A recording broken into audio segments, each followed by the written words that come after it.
I wanted to work through the multiple choice packet that I gave you. I gave you quite a few problems, and so what I'm hoping is that as you go through these, um, you'll notice that ideas really tend to repeat themselves as time goes on, and these become cumulatively more easy as time kind of goes on. So we want to know which of the following, and number one, is a fundamental unit in the international system of units, the SI units. Now the answer, if you memorize it, is amperes, but let's just run through all of the standard units just really quickly. So we have amperes for current, electrical current. We have kilograms for mass. We have Kelvin for temperature. We have moles for number of atoms. Kilograms. We have candelas for luminous intensity. And then we have two more. We have meters for distance, or length. And we have seconds for time. So those are the 7 fundamental SI units. And again, I suppose you could put these on your 3x5 card, but it would really be a good idea to get these memorized. Now, it says to pull a tree stump from the ground, we're going to pull on 2 ropes. There's a lot of words here. Here's the thing. Here's what I look for as a person solving this problem. I see 2 vectors, and I see the word, resultant. And this is what this tells me. What this tells me is that I'm going to actually add these 2 vectors up. And specifically what this means. Whenever I add 2 vectors up, the biggest size they can have is their total sum, which in this case would be 2,000 newtons. This is the biggest possible value. And then that only happens if they're in the same direction. The other possibility is that they actually cancel, where if I had 1,000 newtons going this way and 1,000 going that way, 0 newtons is the smallest possible value. This is going to pop up later on in one of the questions. So what this means for us is here, since these vectors aren't parallel or anti-parallel, right away we can eliminate choice A and choice D. So then the question becomes, is it going to be 1,000 newtons or 1,500 newtons as the possible result? So let's take a look. I have this one vector pointing down. It's not the complicated direction. The complicated direction is this diagonal vector here that's made up of 2 parts, which I'll draw like this. So I'll call this the y part, and this is the x part. And here's the idea. So for this x part, let's just see. For the y part, I'm just going to copy it, and I'm going to paste it here to illustrate something. So in the y direction, if I actually add these vectors up, what I'm getting is that part of this y vector here, this y component of the vector, wipes out the downward component, the downward part of the vector on the tree stump. And then we have this horizontal part right here. So when I look at the 2 vectors that are left over, the resultant vector is going to be this little part here and this little part here that's left over. So my resultant vector is going to be about this big. And when I actually compare the numbers here and I look at the size, that's about 1,000. Okay. One way you can also guess is that I've got 1,000 newtons this way and I've got another vector kind of pulling away from that, so it's going to kind of reduce the value so that looks like you'd get something bigger than 1,000 with two big vectors like this. But since this is pulling away, the resultant is that it just gives you 1,000 newtons in a different direction, kind of like this. All right. Now question number 3. An object is initially at rest subject to a constant force. Let's be clear. When they say constant resultant force, one thing I want to say, when you read the words constant resultant force, do not confuse with constant velocity. It's not constant velocity. And I'm just going to make a little aside here just to make a little point. Constant velocity would look like this. That's constant velocity. Okay, if you're graphing velocity versus time. If I were to graph v versus t for constant force, I would get a graph that looks like this, and the slope would be the acceleration, or F over m, which is A. So constant resultant force actually means constant acceleration. And we want to know which of these graphs gives a straight line graph. Now when I see only S and V and there's no time, and we're talking about constant acceleration, so constant acceleration plus the idea of no time in any answer, those two thoughts lead me to write down this equation from the formula sheet. V squared is u squared plus 2as. And we start initially at rest, so that tells me u is 0. So v squared equals 2a times s. So if I wanted to get a straight line graph, I would actually graph s versus v squared. By the way, for bonus points, okay, bonus. This is not in this question, but I want to be clear. If we graphed s versus v squared, if we graphed s versus v squared, the slope would be 1 over 2a. The bonus question is, how come? All right. Now, we ask, which one of the following graphs best represents the velocity time graph of an object subject to a constant resultant force?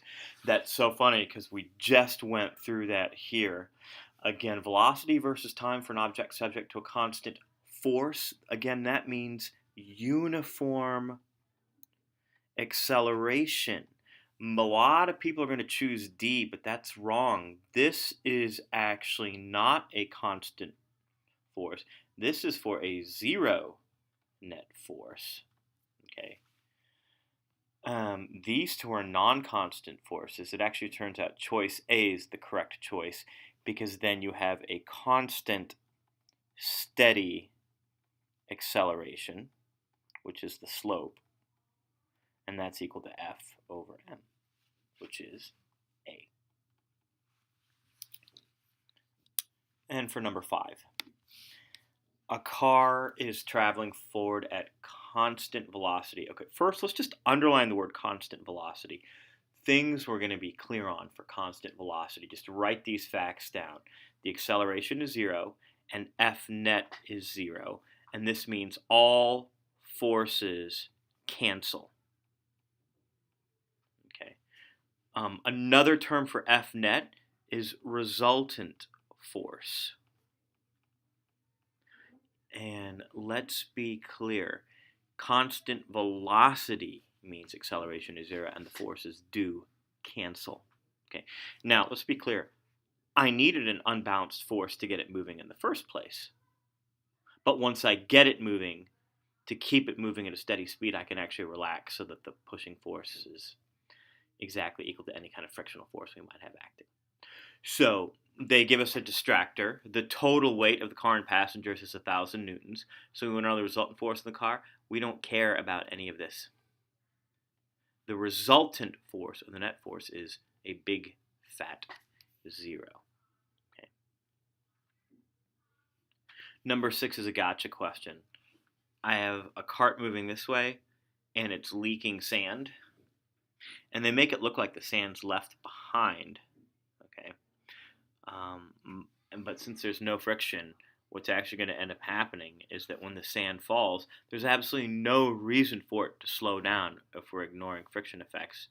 So the train car speed should in fact remain absolutely constant because the sand's just going to roll at the same speed and just keep up with it. Okay, so it's really the idea. We're not shooting the sand out in another way. We're simply letting it fall, and they make it look like it's going to be a pile dragging behind it. It's actually not. It's just going to pile up and follow the cart in the absence of friction. Now, question number 7. This is a very common kind of question, so I just want to emphasize a couple things. So whenever you've got a rope like this, I'm just going to say a couple things. These are just facts about these problems, so just some good facts to know. Okay, the 30 Newton rope will have a greater force than the connecting rope. Okay, next thing. The force on the right box is 30 newtons minus connecting rope force. And the force on the left box is just the connecting rope force. The total acceleration is going to end up being 30 newtons. Okay, so the total acceleration, use 30 newtons equals total mass, which is 20, times the acceleration. And I'll show you what I mean down here. So first, let's actually get the total acceleration of the boxes. So the total mass is going to be 10 plus 10, which is 20 kilograms. Next, the force pulling it is a total of 30 newtons. So the acceleration is going to be F divided by m, which is going to be 30 divided by 20, which is 1.5 meters per second squared. Now here's what we're saying. So that's kind of the first fact. Or that's the third fact. So I'm going to call that fact number 3. Now here's what fact number 2 is. The force on the left box is the connecting rope force. So what I'm going to say is the force of the rope equals the mass on the left times acceleration, which we already got as 1.5. So the force on the connecting rope is going to be 10 kilograms times 1.5, which gives me 15 newtons of force. Okay. And for number 8, this is one of the most common third law questions. So, a woman standing on a flat section of ground, her weight is 500 newtons. Newton's third law states there must be an equal and opposite force to her weight. Let me be clear. When we say weight, we mean the force of gravity. And let's be clear on this, okay? When we say weight, we mean the invisible pull of Earth's gravity, trying to drag the object, trying to pull the object to the center of the Earth. I know this clacking is really loud. Sorry about that. Now, so what that means is if this is Earth and this is the woman standing on Earth, her weight points down like this, and this weight is caused by Earth pulling on her. So the third law pair, or partner, is that Earth is literally being pulled up by the woman's body. So downward force couldn't possibly be even correct. and it's not the woman that feels the reaction force. She exerts an upward pull on Earth. Again, Newton's third law says, okay, if A pushes B, then B pushes back on A with equal and opposite force. Just to keep that in mind. All right, now question 9. Okay, we have 2 cannonballs. One is fired, and the other is dropped. Okay, and it actually turns out both cannonballs land in the sea at the same time. Let me actually see if I can find this quick little video.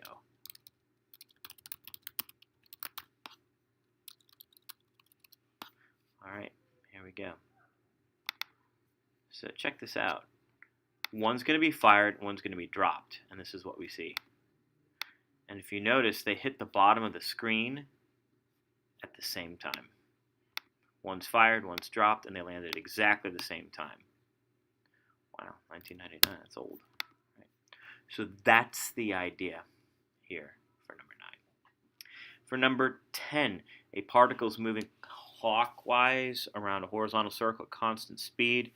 Which one shows the force on the particle acting at P? Again, the force when an object is moving in a circle is always directly towards the center. That's a gimme question. Okay?